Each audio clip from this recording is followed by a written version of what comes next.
అందరికీ నమస్కారం. అమ్మ మాట అమ్మాయి బాట ఛానల్కి స్వాగతం. కథ చెప్పుకుందామా? బేతాళ కథలు. కలల ప్రభావం. పట్టుదల వదలని విక్రమార్కుడు చెట్టు వద్దకు తిరిగి వెళ్ళి చెట్టుపై నుంచి శవాన్ని దించి భుజాన వేసుకొని ఎప్పటిలాగే మౌనంగా శ్మశానం కేసి నడవసాగాడు. అప్పుడు శవంలోని బేతాళుడు, రాజా, ఇంత అర్ధరాత్రి వేళ నువ్వు పడుతున్న శ్రమకు కారణమేమిటో తెలియడం లేదు. ఎంతో జీవితానుభవం, వివేకం గల మనుషులు కూడా ఒక్కొక్కసారి విచిత్రంగా ప్రవర్తిస్తారు. ఇక అమాయకుల, అవివేకుల సంగతి చెప్పనే అవసరం లేదు. రాజైన వాడు ఎప్పుడూ తన రాజ్య విస్తరణ కోసం ప్రయత్నించాలి.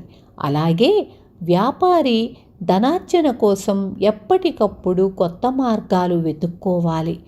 అలా కానప్పుడు బలవంతుడైన మరొకరి వల్ల రాజు, తెలివిమంతుడైన పోటీదారు కారణంగా వ్యాపారి అపజయం పాలవుతారు. ఇందుకు ఉదాహరణగా నీకు నీ స్నేహితుడి సలహా పాటించి కోట్లకు పడగలెత్తవలసిన శ్రీగుప్తుడనే వ్యాపారి తన అవివేకం కారణంగా వచ్చిన అవకాశాన్ని ఎలా జారవిడుచుకున్నది చెబుతాను. శ్రమ తెలియకుండా విను అంటూ ఇలా చెప్పసాగాడు. శ్రీగుప్తుడు ఒక చిన్న పట్టణంలో నగల వ్యాపారి.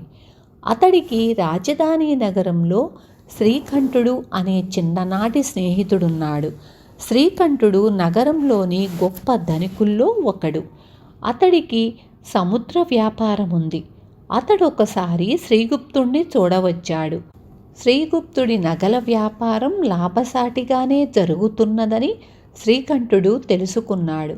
కానీ తాను సముద్ర వ్యాపారంలో గడించే లాభాలతో దాన్ని పోల్చడానికి లేదు. శ్రీకంఠుడు తన స్నేహితుడికి నగరంలో తనకున్న గొప్ప ఆస్తిపాస్తుల సంగతి చెప్పి, ఏవో లాభాలు వస్తున్నవన్న సంతృప్తి తప్ప నువ్వు చేస్తున్న వ్యాపారం ఎదుగు బొదుగులు లేనిది. సముద్ర వ్యాపారం అలాంటిది కాదు. అందులో వచ్చే లాభాలతో కోట్లకు పడగలెత్తవచ్చు. నువ్వు ముందుగా కొంత అనుభవం గడించేందుకు నా వ్యాపారంలో ఒక 10,000 వరహాలు పెట్టుబడి పెట్టి చూడు అని సలహా ఇచ్చాడు. శ్రీగుప్తుడు ఆలోచించి ఒక నిర్ణయానికి రావటానికి కొంత వ్యవధి కావాలి అన్నాడు. శ్రీకంఠుడు సరేనని నగరం వెళ్ళిపోయాడు. ఆ తరువాత కొద్ది రోజులకు శ్రీగుప్తుడు 10,000 వరహాలు తీసుకుని నగరానికి బయలుదేరాడు. శ్రీగుప్తుడు చాలా దూరం నడిచి మిట్ట మధ్యాహ్నం వేళ దారి ప్రక్కన ఉన్న ఒక మామిడి తోపులో విశ్రాంతి కోసం ఒక చెట్టు నీడన పడుకున్నాడు. అతడికి ఎంతకూ నిద్ర పట్టలేదు. నడుం కింద ఏదో పల్లేరుకాయ గుచ్చుకున్నట్లుగా చాలాసేపు చికాకుపడి చిన్న కునుకు తీశాడు. ఆ సమయంలో అతడికొక కల వచ్చింది.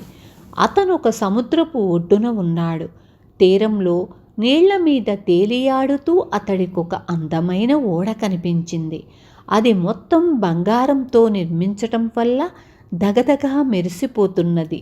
వజ్ర వైడూర్యాలు దానికి తోరణాలుగా వేలాడుతున్నాయి. ఓడలో మనుషులున్న సూచనలే లేవు.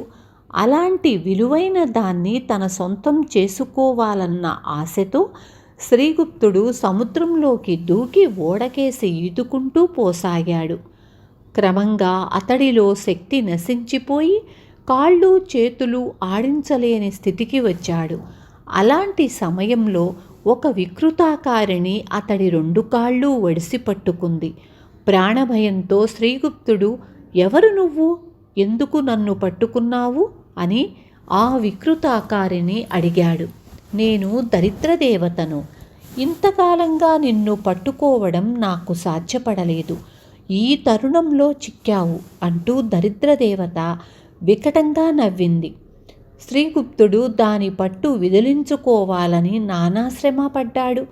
కానీ అది అతన్ని నీటి కిందకు లాగేసింది. అతడు ఊపిరాడక గిలగిలా తన్నుకుంటున్న దశలో మెలకువ వచ్చేసింది. ఈ కల ప్రభావం శ్రీగుప్తుణ్ణి హడలెత్తించింది. అతడు చెట్టు కింద నుంచి లేచి సాయంత్రం వరకు నడిచి చీకటి పడే వేళకు ఒక ఊరి సత్రం చేరుకున్నాడు. ఆ కలను గురించిన ఆలోచనలతో అతడికి రాత్రి నిద్రపట్టలేదు.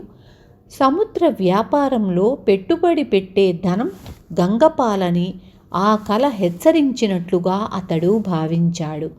తెల్లవారుతూనే నగరం వెళ్ళే ఆలోచన మానుకొని ఇంటికి తిరుగు ప్రయాణమయ్యాడు.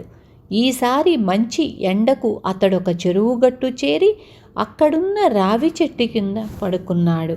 చెరువు మీద నుంచి వచ్చే చల్లని గాలికి శ్రీగుప్తుడికి వెంటనే నిద్రపట్టింది. ఆ నిద్రలో కల. మరొకసారి సముద్రంలో వజ్ర వైడూర్య తోరణాలతో మెరిసిపోతున్న బంగారు ఓడ కనిపించింది. ఒడ్డున నిలబడి ఉన్న అతను దాన్ని చేరేందుకు సముద్రంలోకి ఉరికాడు. అతడు ఓడకేసి ఈదుతూ అలసిపోతున్న సమయంలో ఒక అందమైన స్త్రీ ప్రత్యక్షమయ్యింది. ఎవరు నువ్వు?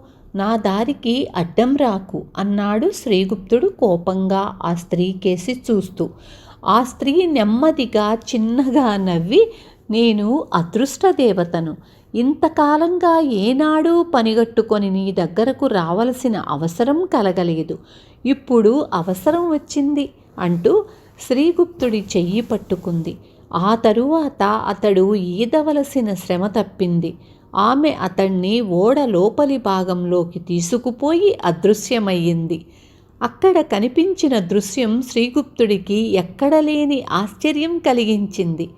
అక్కడ ఉన్నది అచ్చు పట్టణంలోని తన నగల దుకాణమే.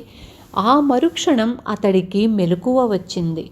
శ్రీగుప్తుడు కొద్దిసేపు తనకు వచ్చిన కలలను గురించి ఆలోచించి లేచి చెరువులో దిగి కాళ్ళు చేతులు కడుక్కొని ఇంటి మార్గం పట్టి నడవసాగాడు.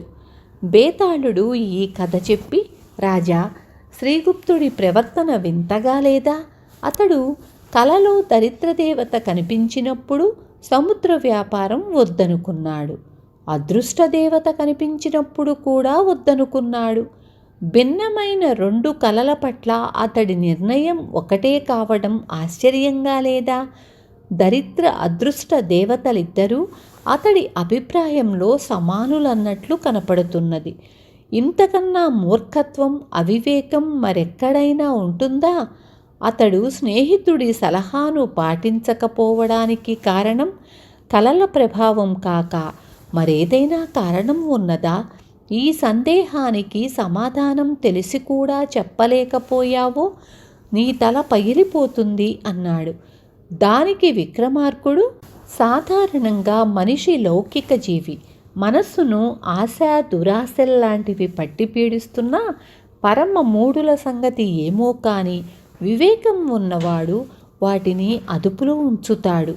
శ్రీగుప్తుడు సాధ్యాసాధ్యాలను తరిచి చూడలేని కేవలం ధనాశాపరుడై ఉంటే తన బాల్య స్నేహితుడి సలహా గురించి ఆలోచించేందుకు వ్యవధి కావాలనేవాడు కాదు.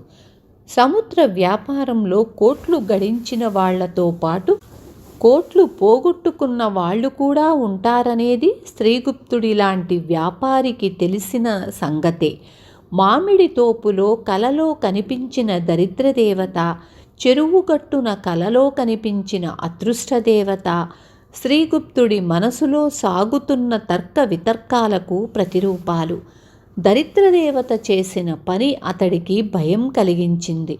అదృష్టదేవత అతన్ని బంగారు ఓడలోనికి చేర్చినప్పుడు అక్కడ అతడి కంటబడింది తన నగల దుకాణమే. అంటే ఉన్నదానితో తృప్తిపడు, వంశపారంపర్యంగా సంక్రమించడమే కాక ఎంతో అనుభవం గడించిన నగల వ్యాపారాన్ని వదిలి తెలియని వ్యాపారంలో ప్రవేశించకు అన్న సూచన, హెచ్చరిక అందులో ఉంది. కనుక శ్రీగుప్తుడి నిర్ణయానికి కలల ప్రభావమే కారణం, మరే ఇతర కారణమూ లేదు అన్నాడు. రాజుకు ఈ విధంగా మౌనభంగం కలగగానే బేతాళుడు శవంతో సహా మాయమై తిరిగి చెట్టెక్కాడు. విన్నారు కదా. రేపు మళ్ళీ ఇంకొక మంచి కథతో మీ ముందుకొస్తాను.